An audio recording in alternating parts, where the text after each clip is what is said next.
நிவினும் ராகினியும் வந்து மீட் பண்ணி பேசிகிட்டு இருக்காங்க. அப்போ ராகினிக்கு திடீர்னு ஃபோன் வருது. அதனால நிவினை வந்து நீ போக சொல்லிவிட்டு ராகினி வந்து கிளம்புறாங்க.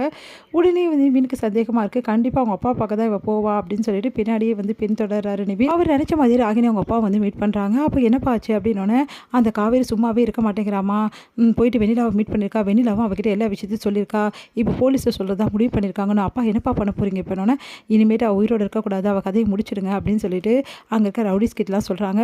அது கேட்டு சரி அப்படின்னு சொல்லிட்டு அவங்களும் போயிடுறாங்க. இது எல்லாத்தையுமே வந்து பார்த்துடுறாரு நம்ம வந்து நிவின் உடனே வந்து அங்கேருந்து கிளம்பும்போது கரெக்டாக அங்கேருந்து பக்கெட்டை தள்ளி விட்டுறாரு. கரெக்டாக அவங்களும் கண்டுபிடிச்சிட்டாங்க. பின்னாடி துரத்திட்டு வராங்க. நிவின் அவங்க வந்து ரொம்ப கஷ்டப்பட்டு தப்பிச்சு போகிறாரு. தப்பிச்சு போயிட்டு நம்ம வந்து காவேரிக்கு கால் பண்ணி நடந்த விஷயத்த சொல்கிறாரு. அதை கேட்டு காவேரி அதிர்ச்சி அடைகிறாங்க. நீங்கள் என்ன சொல்கிறீங்க, நீங்கள் வேறு வழியே கிடையாது, ரவுடிஸ் போகிறதுக்குள்ளேயுமே வந்து அங்கே இருக்க வெளியிலாவே நம்ம இடத்த மாற்றி ஆகணும், நான் வந்து வரேன், நீயும் வந்துரு காவேரின்னு சொல்லிட்டு ஃபோனை வச்சிடறாரு. காவேரி வந்து அவங்க அக்கா கிட்ட நடந்த விஷயத்த சொல்கிறாங்க. அவங்க அக்கா அதிர்ச்சி அடைங்க, என்னடி சொல்கிற, வெண்ணிலாவோட உயிருக்கு ஆபத்துக்கா, வேறு வழியே கிடையாது, வெண்ணிலாவை காப்பாற்றினா தான் விஜயை காப்பாற்ற முடியும், அதனால் நான் வெண்ணிலா போய் பார்க்குறேங்க்கா, நிவினும் அங்கே வரேன்னு சொல்லியிருக்காரு, நீ வந்து தயவுசெய்து கொஞ்சம் வந்து பார்த்துக்கக்கா, நான் இல்லாத போது அம்மா ஏதாவது பிரச்சனை பண்ண போகுது அப்படின்னா, சரிடி நீ பத்திரமா போடியான, தனியாக எப்படி போவேன், மாமா வேறு இப்போ இல்லையேன்னு, நான் பார்த்துக்கிறேன்க்கா அப்படின்றாங்க. சரின்னு சொல்லிட்டு ரொம்ப பயப்படுறாங்க, என்ன நடக்க போதும்னு சொல்லிட்டு நம்ம வந்து காவேரி கிளம்புறாங்க. அடுத்து வந்து இங்கே என்ன பண்ணுறாங்க, காவேரி வந்து ஒரே டென்ஷனாக வராங்க. பார்த்தா ரவுடிஸ் வரதுக்கு முன்னாடி காவேரி வேறு ஒரு பக்கமாக வந்துடுறாங்க.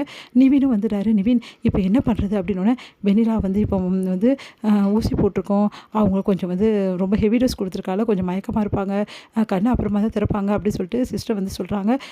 சரி இப்போ வெண்ணிலாவை எப்படியாவது இங்கேருந்து இடத்த மாற்றணும், இல்லை வெண்ணிலா உயிருக்கு ஆபத்து சிஸ்டர் கிட்ட சொன்னோன்னே சரின்னு சொல்லிட்டு அவங்களும் ஹெல்ப் பண்ணுறாங்க.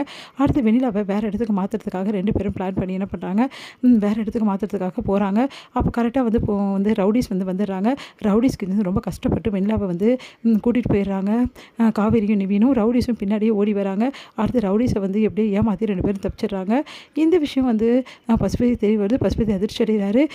விடக்கூடாது, அவங்க எங்கே இருந்தாலும் காலையில் கேஸ் இருக்குது, கண்டிப்பாக கோர்ட்டுக்கு வருவாங்க, கோர்ட்டுக்கு வர வழியில் அவங்க 2 பேரும் மடக்கி வந்து அவங்க கதையை முடிச்சிடுங்க அப்படின்னு சொல்லிட்டு சொன்னோன்னே சரின்றாங்க. ரவுடிஸும் வந்து வெள்ளாவோட மாமாவை மீட் பண்ணி வந்து பேசி வந்து அவரை சம்மதிக்க வச்சு வந்து கூட்டிகிட்டு வரலான்னு சொல்லிட்டு முயற்சி பண்ணுறாரு. அதன்படி வந்து அவரை எப்படியாவது கூட்டிகிட்டு வந்துடணும் அப்படின்னு சொல்லிட்டு அவர்கிட்ட எல்லா விஷயத்தையும் சொல்கிறாரு. அவர் முதல்ல வர மறுக்கிறாரு. அதுக்கப்புறம் நடந்த விஷயத்தெல்லாம் சொல்லி அவரை சமாதானப்படுத்தி அவர் கூட்டிகிட்டு வராரு. ஐயப்பன் வந்து ஏற்பாடு பண்ண இடத்துல வந்து காவேரி என்ன பண்ணுறாங்க, நம்ம வந்து வெண்ணிலா வந்து கூட்டிகிட்டு போகிறாங்க. அங்கே வந்து வெண்ணிலாவை சேஃப்டியாக அங்கே வைக்கிறாங்க. வெண்ணிலாவுக்கு மயக்கம் தெரிஞ்சு வெண்ணிலா வந்து நான் எங்கே இருக்கேன்னு கேட்குறாங்க. நீ பயப்படாத வெண்ணிலா, விஜய் வந்து நீ எங்கே விஜய்க்கு வந்து ஆதரவாக வந்து கோர்ட்டில் சாட்சி சொல்லிடுவியோன்னு சொல்லிட்டு பயந்து வந்து என்ன பண்ணுறாரு, அந்த பசுபதி வந்து உன்னை வந்து எப்படியோ தாக்கணும், உன்னை இந்த உலகத்தை விட்டு போகணும்னு சொல்லிட்டு நிறைய முயற்சிகள் பண்ணுறாரு. அந்த ரவுடிஸ் எல்லாம் அனுப்பிச்சி விட்டார். அவங்க கிட்ட வந்து நாங்கள் காப்பாற்றி தான் இங்கே கூட்டு வந்து வச்சுருக்கோம் அப்படின்னோன்னா அதிர்ச்சி அடைகிறாங்க. நீ என்ன சொல்கிற அப்படி, ஆமாம் இதுதான் நடந்தது, அந்த பசுபதி உன்னை வந்து ஏதாவது பண்ணணும்னு நினைக்கிறாரு, அதனால தான் நீ வேணா பத்திரமா இரு, எந்த பிரச்சனையும் இல்லை, நான் இருக்கேன், நீ வந்து நாளைக்கு போயிட்டு கோர்ட்டில் வந்து சொல்லிட்டேன்னா போதும், நீ உண்மையை சொன்னீங்கன்னா விஜய் கண்டிப்பாக வெளியே வருவார், சரி ஓகே நான் உண்மையை சொல்கிறேன் அப்படின்னு சொல்லிட்டு வேணா ஒத்துக்கிறாங்க. நிம்மதி அடைகிறாங்க காவேரி. நாளைக்கு எப்படி வந்து கோர்ட்டுக்கு கூட்டின்னு போக போகிறோம் ஒன்றுமே புரியலையே, ஏன்னா வர வழியில் கண்டிப்பாக பசுபதி அடியாட்கள்லாம் செட் பண்ணி வச்சுருப்பான், அவங்கள மீறி எப்படி வந்து வெண்டாவை வந்து கோர்ட்டுக்கு கூட்டின்னு போகிறது அப்படின்னோடனே அதுக்கும் ஒரு ஐடியா இருக்குது, போலீஸ் வந்து உதவி செஞ்சால் இது நடக்கும் காவேரி அப்படின்னு சொல்லிட்டு நிவின் சொல்கிறாரு.